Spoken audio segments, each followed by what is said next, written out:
욥은 하나님이 인정한 최고의 신앙인입니다. 욥기 1장 8절에 보면 욥처럼 온전하고 정직하여 하나님을 경외하며 악에서 떠난 자는 세상에 없다라고 말씀하셨어요. 하나님이 보실 때 세상 그 어디에서도 욥과 같은 신앙인을 찾아볼 수 없었습니다. 온전하고 정직하고 하나님을 경외하고 악에서 떠난 자, 이런 사람 없다라고 말씀하셨어요. 이때 사탄이 이야기하죠. 다 이유가 있습니다, 하나님. 그에게 엄청난 복을 주시니까 그런 믿음 갖게 되는 것 아닙니까? 다 이유가 있지 않겠습니까? 하면서 따지고 들어오죠. 하나님은 욥에 많은 복을 받았기 때문에 그런 신앙을 가지고 있다라고 보시 않으셨던 거죠. 그래서 하나님과 사탄 사이에 욥을 시험하는 일종의 내기가 시작이 되죠. 그래서 하나님은 욥의 생명을 제외한 모든 것을 사탄에게 맡겨버립니다. 그러면서도 욥이 끝까지 믿음을 지키는지 한번 보자 라고 하나님과 사탄 사이에 일종의 내기가 시작이 되었어요. 사실 사탄의 말은 그것도 사실 반대로 흐르는 경우가 많죠. 우리가 복을 받으면 받을수록 좀 믿음이 더 좋아질 거라고 생각하세요? 세상적인 복, 예를 들면 물질, 성공, 영광 이런 것들이 점점 커질수록 믿음도 더 견고해지고 커질 거라고 생각하세요? 오히려 거의 반대로 가는 경우가 많습니다.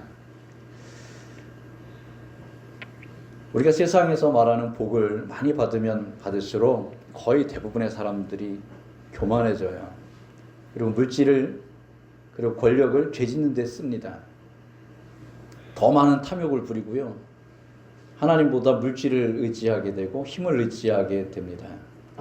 그리고 자신의 것을 자랑하게 되죠. 과시하게 됩니다. 요한계시록에 나오는 7교회 중 맨 마지막 7번째 나오는 라오디게아 교회는 정말 부유한 교회였는데 그 교회는 7교회 중에서 제일 형편없는 믿음을 가진 교회였어요. 하나님이 복을 주셔서 제일 큰 부를 누렸어요. 어떤 교회는 지극히 환난을 당하고 가난했고 어려웠는데 이 라오디게아 교회는 부족한 게 없었어요. 넘쳤어요. 그런데 제일 형편없는 믿음을 가진 교회가 라오디게아 교회였습니다. 조금 부족할 때 뜨거운 거죠. 조금 병이 들어야 하나님 앞에서 간절해지는 거고 조금 시험이 찾아와야 긴장하고 깨어있게 됩니다. 학생이 학교 다닐 때 시험이 없어 보세요. 중간고사, 기말고사 이거 하나도 없어 보세요. 공부합니까? 매주 쪽지 시험 보고 막 밀어붙여야 긴장을 하고 공부를 하게 되는 거죠. 지난주에 우리 박필현 선교사님 오셔서 간증 중에 어느 성도가 배를 팔았다. 그리고 그 배를 판 값의 일부를 교회를 세웠다. 쉬운 일이 아닙니다. 복을 누리면 누릴수록 헌신하는 게 쉬운 일이 결코 아닌 거예요. 그래서 잠언에 보면 나를 부하게도 마옵시고 가난하게도 마옵시고 라고 했어요. 왜냐하면 내가 부해지면 어떻게 돼요? 하나님을 모른다 할 것이며 내가 가난해지면 어떻게 돼요? 도적질하게 될 것이에요. 그렇기 때문에 나를 부하게도 마옵시고 가난하게도 마옵시고 라고 하는 그런 표현을 썼죠. 자, 욥은 하나님과 사탄 사이에 일어난 이 일로 인해서 모든 것을 다 잃어버리게 됩니다. 첫째는 모든 재산을 잃어요. 다 빼앗깁니다. 적들이 들어와서 다 빼앗아가요. 둘째는 자녀들이 10명이었어요. 그 10명을 하루아침에 다 잃어요. 참 얼마나 마음이 아픈 일이에요. 장성한 10명의 자녀들이 하루아침에 다 죽었어요. 세 번째는 건강을 잃어요. 그래서 정말 차라리 내가 죽었으면 좋겠다라고 할 정도로 그렇게 호흡하는 것도 너무너무 힘들 정도로 극심한 큰 고통을 당했어요. 건강을 잃어버렸어요. 네 번째는 명예를 잃죠. 욥이 건강할 때 많은 사람들이 머리를 숙였습니다. 모든 사람들이 욥을 존중해줬고 욥 앞에 와서 호소하고 그는 가장 명예로운 사람이었어요. 그런데 어린아이들도 욥을 조롱하고 욕하고 침을 뱉기 시작합니다. 아우 하면서 피하기 시작을 하고 몰골이 많이 하기 때문에. 그 다음에 다섯 번째는 사랑을 이뤄요. 예. 아내가 옵니다. 아내가 뭐라고 이야기해요? 하나님을 욕하고 죽으라. 곁에서 같이 울어주고 같이 손잡아주고 같이 그 고난을 이겨내주는 게 아니라 하나님 욕하고 죽어 하면서 비난을 하죠. 사랑을 이뤄요. 그리고 여섯 번째는 우정을 이뤄요. 친구들이 멀리서 위로를 해주러 왔어요. 근데 그 위로가 나중에는 싸움이 되고 갈등이 되고 논쟁이 되면서 우정도 깨져요. 욥은 철저하게 혼자 홀로 되어졌죠. 근데 욥은 잃어버리지 않은 것 두 가지가 있었습니다. 하나는 생명을 잃어버리지 않았고요. 또 하나는 하나님을 향한 믿음을 잃어버리지 않았어요. 다 잃었어요. 재산, 자녀들, 건강, 명예, 사랑도 잃어버리고 우정도 잃어버렸는데 그는 하나님을 향한 믿음은 버리지 않았어요. 주신 분도 하나님이시라면 가져가시는 분도 하나님이시지라고 하는 절대적인 믿음을 갖고 입술로 범죄하지 않고 오히려 하나님을 찬양하고 경배했다라고 되어 있죠. 그러면서 욥은 내가 이렇게 심각한 고통 속에서도 기뻐하는 한 가지가 있다라고 했어요. 내가 이렇게 환난을 당하고 있지만 모든 것을 다 잃었지만 내 마음속에 기쁨이 한 가지 있다는 거예요. 그 기쁨이 뭐겠습니까? 욥기 6장 10절을 보겠습니다. 욥기 6장 10절.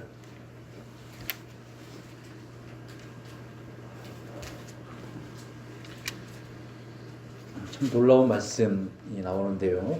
욥기 6장 10절 읽어보겠습니다. 그러할지라도 내가 오히려 위로를 받고 그칠 줄 모르는 고통 가운데서도 기뻐하는 것은 내가 거룩하신 이의 말씀을 거역하지 아니하였습니다. 아멘. 그칠 줄 모르는 고통, 그 고통 가운데서도 내가 기뻐하는 것은 그럼에도 불구하고 내가 하나님의 말씀을 거역하지 않았다. 그 말씀을 붙들고 살고 있다. 내가 믿음 버리지 않은 것, 그것 가지고도 하나님 앞에 기뻐하고 있는 거예요. 요즘 말로 이야기하면 파산을 당하고 몸을, 건강을 잃어버리고 그래서 쪽방에 살고 병들어 고시원에서 신음하며 살고 있는 그 사람이 그럼에도 불구하고 기뻐하고 있는 거예요. 난 하나님을 사랑해. 내가 비록 파산을 하고 건강을 잃어버리고 쪽방에서 고시원 한 구퉁이에서 살아가고 있지만 샘솟는 기쁨이 있는 거예요. 네. 이해가 되십니까? 거의 불가능한 일이죠. 여러분은 무엇 때문에 기뻐하시고 무엇 때문에 기쁨을 잃어버리십니까? 예, 욥은 내가 하나님의 말씀을 붙들고 있다는 그 사실을 기뻐했어요. 이렇게 환난이 와도 나는 하나님의 말씀을 붙들고 믿음을 지키고 있다라고 하는 이 사실로 기뻐했어요. 욥이 얼마나 큰 고통을 겪었는지 멀리서 친구들이 찾아왔습니다. 그리고 그가 당한 고통을 보고서는 아무 말도 할 수가 없어서 기가 막혀서 그들이 앉아서 함께 7일 동안 울면서 아무 말도 하지 않았습니다. 욥이 당한 고난이 너무 심각하니까 친구들이 와서 어머, 야, 어떻게 할 말이 없는 거죠. 제가 전도사 시절에 지금도 기억나는 김병권이라고 하는 형제가 있습니다. 예전에도 한번 제가 말씀드린 기억이 나는데 원주에서 있었던 일이에요. 고등학교 때 백혈병을 앓았어요. 그러다가 기적적으로 치유가 됐습니다. 그리고 대학교를 들어갔죠. 자신의 몸이 건강해졌지만 이 백혈병이라는 게 재발을 하거든요. 계속 재발을 반복하거든요. 그래서 또 집이 너무 가난했어요. 아버지가 안 계셨고 어머니가 시장에서 찐빵 장사를 하셨는데 집도 가난했어요. 열심히 이 대학생이 여름방학 때 자신의 몸을 좀 관리를 해야 되는데 그저 교회에 나와서 성경학교 수련회부터 헌신을 하다가 여름방학이 지나면서 재발이 됩니다. 그리고 여의도 성모병원에 올라온 거예요. 제가 신방을 갔어요. 갔더니 백혈병 환자들만 쫙 한 병동에 다 백혈병 환자들만 계시는 거예요. 좀 할아버지부터 어린아이까지 다 있어요. 좀 백혈병이 애들만 걸리는 줄 알았어요. 갔더니 할아버지들도 백혈병 걸려서 어떤 분은 벌써 10번째 재발이래. 그러면서 와 계시는 거예요. 근데 이제 문제는 이 친구가 의사가 진단을 내리기를 가망이 없다라고 진단을 내려요. 더 이상 쉽지 않습니다라고 하는 그런 진단을 내리게 됐죠. 엄마는 생계가 바빠서 그 여의도 성모병원에 못 와 계셨어요. 그냥 혼자 와가지고 그 21살짜리 청년이 여의도 성모병원에서 혼자 죽음을 맞이합니다. 제가 그 친구 죽기 일주일 전에 갔는데 할 말이 없었어요. 그래서 같이 이런저런 이야기하다가 부둥켜 안고 서로 울면서 그냥 뭐 할 얘기가 없죠. 그리고 있다가 그 무균실로 들어가고 그리고 일주일 있다가 세상을 떠났어요. 얼마나 참 마음이 아픈 일이에요. 욥도 같은 거예요. 친구들이 찾아왔는데 정말 야 이게 너무 어렵다 힘들다 할 말이 없는 거죠. 울었어요. 함께 울면서 일주일 동안 친구들이 곁에서 위로를 해줍니다. 아무 말도 하지 않았어요. 그냥 같이 울어줬던 거예요. 그런데 문제는 일주일이 지나면서 그들이 서로 대화를 하기 시작을 하면서 문제가 생겼어요. 하여튼간에 우리는 입이 문제예요. 지나치게 많은 말은 허물을 면키 어렵다. 제가 어제 잠언을 통째로 읽었는데 여러 군데서 나오는 반복된 말이 많으면 허물을 면하기 어렵다 라고 하는 말이 반복적으로 나와요. 드디어 입을 열어서 이 친구들과 욥 사이에 대화가 시작이 됩니다. 여기서부터 이제 갈등이 시작이 돼요. 이 친구들이 욥에게 권면을 합니다. 그 권면이 뭐예요? 회개하자는 겁니다. 회개하고 하나님 앞에 엎드려 우리 같이 회개하자. 제가 생각난 거 있으면 회개하면서 우리 하나님 앞에 엎드리면 하나님이 다 회복시켜 주실 테니까 회개하자. 근데 욥이 그 권면을 받아들이지 않는 거예요. 왜냐하면 욥은 나름대로 정정당당했어요. 하나님 앞에 내가 지은 죄가 많지 않아요. 그리고 내가 이렇게 큰 환난을 당할 만큼 지은 죄가 없어요. 그러면서 이 친구들에게 나는 회개하지 않겠다. 나는 당당하다. 나는 의롭다라고 하는 것을 표현합니다. 그랬더니 이 친구들이 권면에서 충고가 되고 충고가 훈계가 되고 훈계가 비난이 되고 정죄가 되기 시작합니다. 이 강도가 세기 시작해요. 너 참 교만하구나. 어떻게 하나님 앞에서 죄 없다고 하느냐. 네가 어떻게 하나님 앞에서 의롭다라고 말할 수 있느냐. 욥은 아무리 생각해도 내가 이렇게 큰 고난을 당할 만한 죄를 지은 일이 없고 그러니 하나님 내가 이렇게 힘든데 차라리 저를 첫째로 데려가시든지 둘째로 나를 변호해 주시든지 좀 해주십시오라고 그렇게 하나님 앞에 호소합니다. 친구들의 말이 거칠어지기 시작합니다. 심지어는 너 10명의 자녀가 다 죽은 이유가 있어. 네가 알지 못하는 자녀들의 죄가 있어. 죄 때문에 심판받아 죽은 거야 라고 그렇게 말을 합니다. 공격적으로 말하기 시작을 하고 칼이 되죠. 칼날이 됩니다. 잠언에 보면 우리의 혀가 칼날이 될 수 있다라고 했습니다.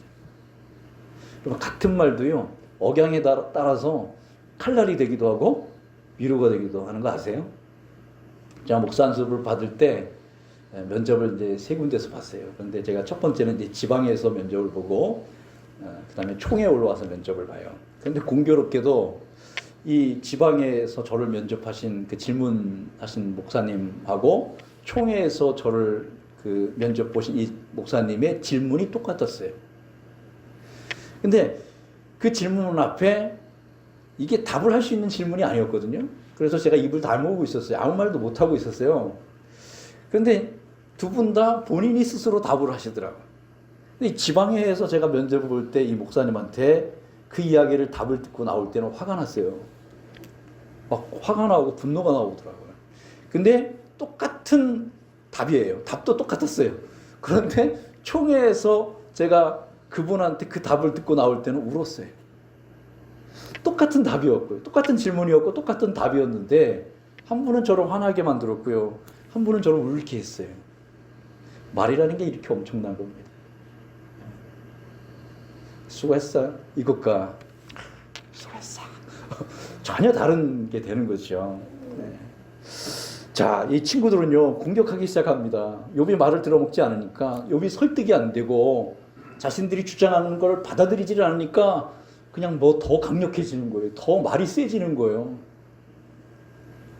욥은 하나님 앞에 철저하게 호소하기 시작합니다. 그들은 갈등하기 시작했고 욥은 너희들은 나의 친구가 아니라 재난을 주는 위로자라고 했습니다. 나를 위로하러 온 것이 아니라 나에게 마음에 큰 고통을 주는 위로자들이라고 그렇게 표현을 할 정도로 관계가 깨어지고 틀어지기 시작을 했죠. 자, 이 긴 논쟁의 시간이 끝난 다음에 하나님께서 맨 마지막에 개입을 하세요.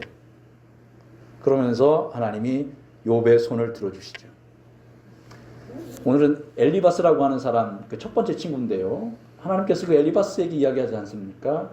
너희가 나에 대해서, 하나님에 대해서 이야기한 것이 욥의 말처럼 옳지 못하다, 틀렸다라고 이야기를 합니다. 그러면서 이 징계를 받을 수도 있는 상황에서 오늘 읽은 본문 속에서요, 매우 중요한 기도로 하나님이 욥을 이끌어 가십니다. 그 기도가 뭐냐면 친구들을 위한 기도예요. 8절 보겠습니다. 42장 8절 말씀. 그런즉 너희는 수수 7과 순양 7을 가지고 내 종 욥에게 가서 너희를 위하여 번제를 드리라. 내 종 욥이 너희를 위하여 기도할 것인지 내가 그를 기쁘게 받으리니 너희가 우매한 만큼 너희에게 갚지 아니하리라. 아멘. 내 종 욥이 너희를 위하여 기도할 것인즉 내가 기쁘게 그것을 받고 그다음에 너희가 우매한 만큼 너희에게 내가 갚지 않겠다 라고 말씀하세요. 그리고 더 중요한 말씀이 10절에 나오죠. 10절을 읽어보겠습니다. 욥이 그의 친구들을 위하여 기도할 때에 여호와께서 욥의 공경을 돌이키시고 여호와께서 욥에게 이전 모든 소유보다 갑절이나 주신지라. 아멘. 자, 욥이 친구들을 위하여 기도할 때 어떤 일이 벌어집니까? 기도하고 나니까 하나님이 그 기도를 기쁘게 받으시고 욥의 공경, 고통을 해결해 주신 거예요. 몸의 그 고통을 하나님이 치유해 주신 거죠. 그 다음에 일어나는 일이 뭐예요?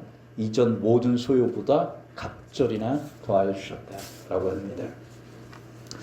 자, 하나님은 이렇게 끝까지 믿음을 지키는 그 욥에게 이 갑절의 복을 준비하고 계셨어요. 이 갑절의 복을 누리기 위해서 필요했던 기도가 친구들을 위한 기도였어요.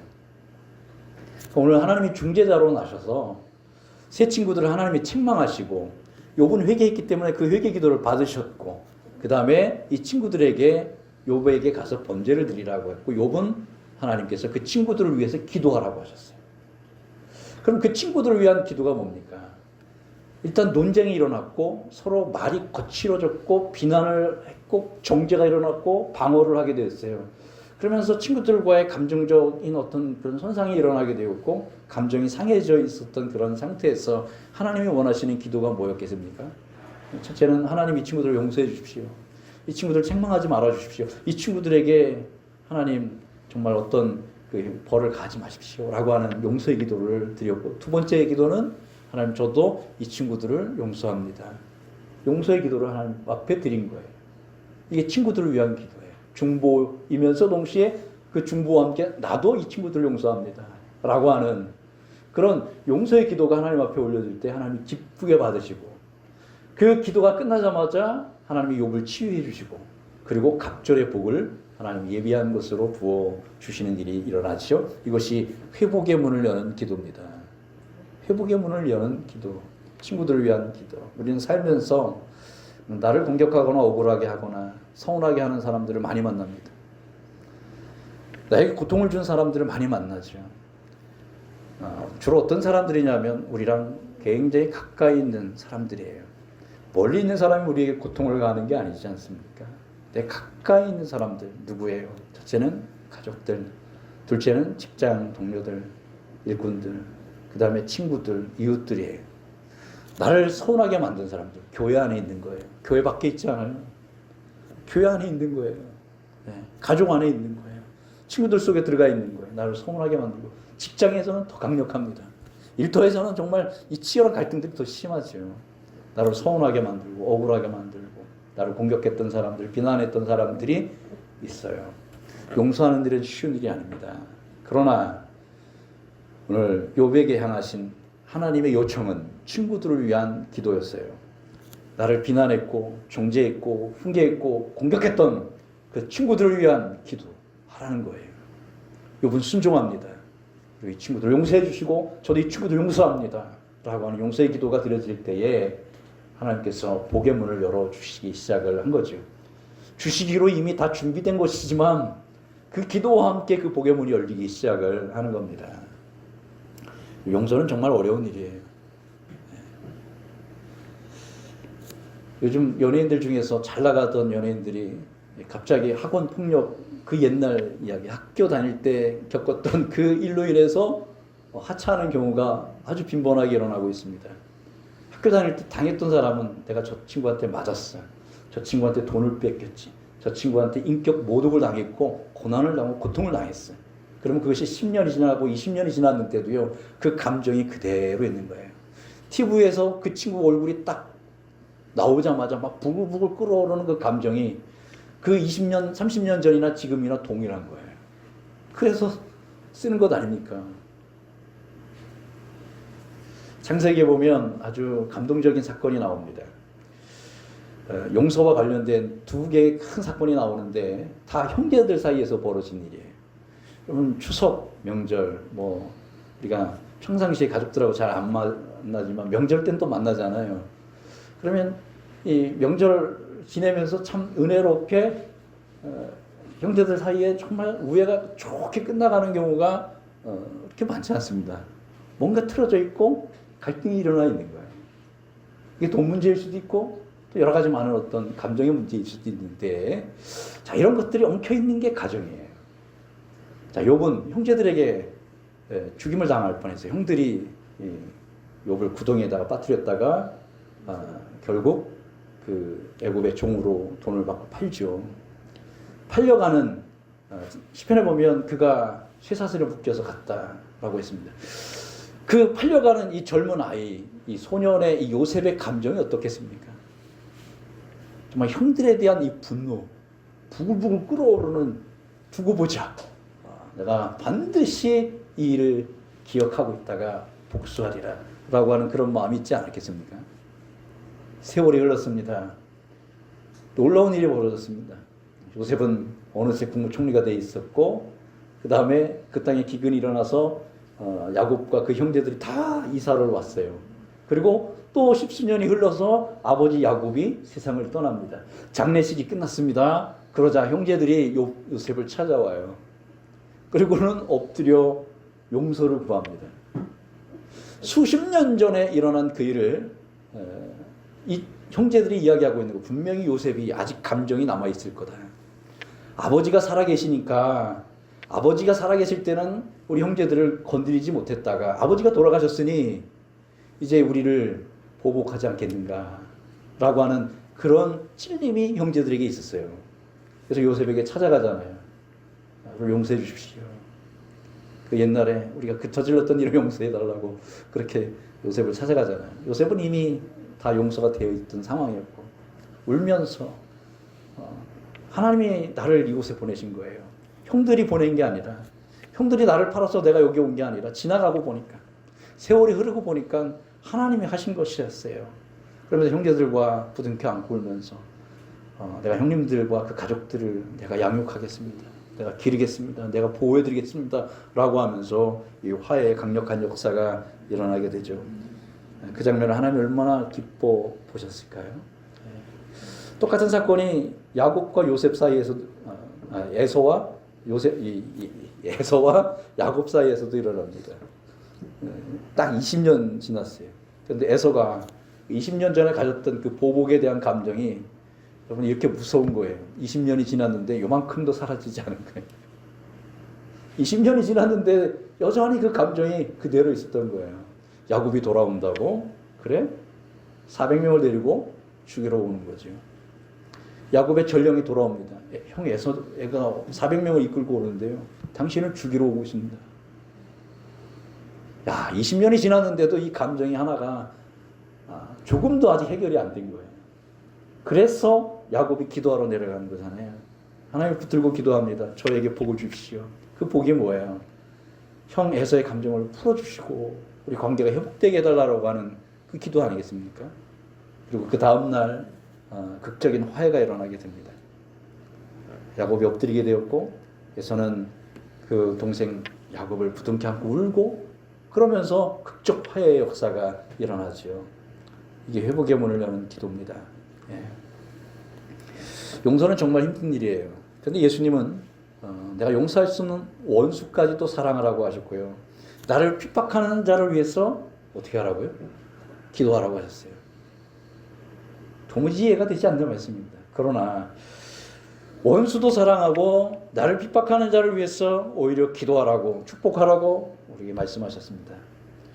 너희가 예물을 가지고 성전에 올라가다가 혹시 네가 형제 중에 누군가에게 원망 들을 만한 일이 생각나거든. 그 원망 들을 만한 그 형제와 먼저 화목하고 와서 예물을 드려라라고 했어요. 그쪽을 풀어라라고 하는 거죠. 우리 마음속에 미움을 품고 있는 대상이 있다면 욥처럼 친구를 위한 기도가 필요합니다. 경쟁자가 있다면 그를 위해서 기도해야 될 필요가 있고요.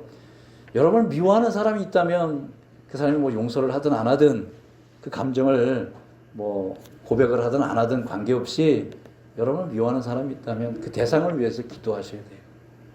그리고 나도 미워해서는 안 돼요. 나는 감정을 다 주안에서 풀어야 돼요. 그리고 그를 축복하고 기도해 줘야만 합니다. 내 마음에 상처를 준 사람이지만 물론 이 상처가 엄청나게 큰 거라면 더더욱 쉽지 않겠지만 우리가 사소하게 벌어지는 일들, 그 일들 속에서 우리가 그것에 묶여 살아서는 결코 안 됩니다. 여러분 그 이유가 있어요. 시편 35편 11절 13절을 보면 우리가 왜 그들을 위해서 기도해야 하는가 정확한 이유가 나와요. 시편 35편을 보겠습니다. 시편 35편 11절에서 13절 35편 11절에서 13절 읽겠습니다. 불의한 증인들이 일어나서 내가 알지 못하는 일로 내게 질문하며 내게 선을 악으로 갚아 나의 영혼을 외롭게 하나 나는 그들이 병들었을 때에 굵은 베옷을 입으며 금식하여 내 영혼을 괴롭게 하였더니 내 기도가 내 품으로 돌아왔도다. 아멘. 아멘. 나는 선을 행했는데 그들은 악으로 나에게 갚았어요. 그래서 나를 외롭게 만들었는데 나는 그들이 병들었을 때 보복하지 않고 아이고 참 잘됐다라고 말하지 않고 오히려 붉은 베옷을 입었고 금식했어요. 뭐죠? 기도예요. 나를 외롭게 만들고 내 선을 악으로 갚아버린 그 사람들을 위해서 그들이 병들었을 때 굵은 베옷과 금식을 했다는 것은 이거는 엄청난 간절한 기도를 드렸다는 것 아니겠습니까? 그냥 짧게 드리는 기도가 아니라 굵은 베옷을 입었어요. 금식을 하는 거예요. 하나님 저를 참 감정으로 되게 힘들게 했던 그 사람이지만 병들었다고 합니다. 어떻게 할까요? 하나님 앞에 그들 위해서 기도하는 거예요. 마치 내 가족이 병든 것처럼 내 자식이 병든 것처럼 그렇게 그를 위해서 기도하고 있는 거예요. 그랬더니 어떻게 됐어요? 내 기도가 내 품으로 돌아왔다. 뭐예요? 나는 상대방을 위해서 기도했는데 그 기도의 열매는 누가 먹어요? 내가 먹고 있는 거예요. 예. 나는 원수를 위해서 기도했는데 그 기도에 그 원수가 반응하거나 변화되지는 않았어요. 나를 핍박하는 자를 나는 미워하지 않고 그를 축복하고 기도해 줬는데 뭐 관계가 바뀐 것도 없어요. 그런데 그 기도의 열매가 나한테로 오는 거예요. 내가 그걸 느꼈다라고 하는 거죠. 이것 때문에 우리가 하나님 앞에 친구들을 위한 기도, 내 마음을 상하게 만들고 어렵게 만든 사람들을 위해서 기도해야 될 필요가 여기에 있는 거예요. 그리고 그 공동체 안에 있다면 더 놀라운 일, 이 화해의 일, 화목의 일까지 벌어진다면 그 공동체는 축복의 공동체가 되는 겁니다. 나의 마음을 상하게 만든 친구, 이웃, 형제가 있다면 있죠?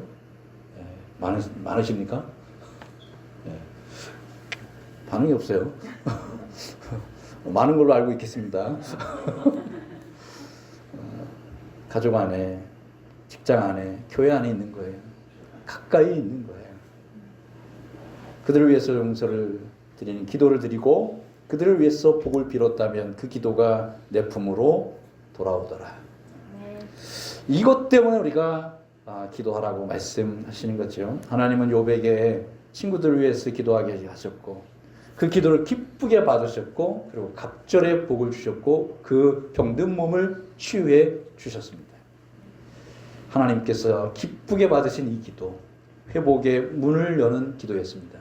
몸이 회복이 되어지고 재산과 물질이 회복이 되어지고 명예가 회복이 되어지고 사랑이 회복이 되어지고 우정이 회복이 되어지고 그 말씀 서두에서 나타났던 모든 것을 다 잃었던 그것이 다 회복의 역사가 일어나게 되더라라고 하는 겁니다.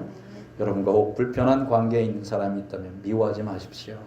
그를 위해서 한 번이라도 더 기도해 주시고 마음으로 그를 용서하고 하나님 제가 정말 분노가 있고 미움도 있지만 하나님 제 마음을 다스려 주시고 저는 그를 위해서 기도합니다.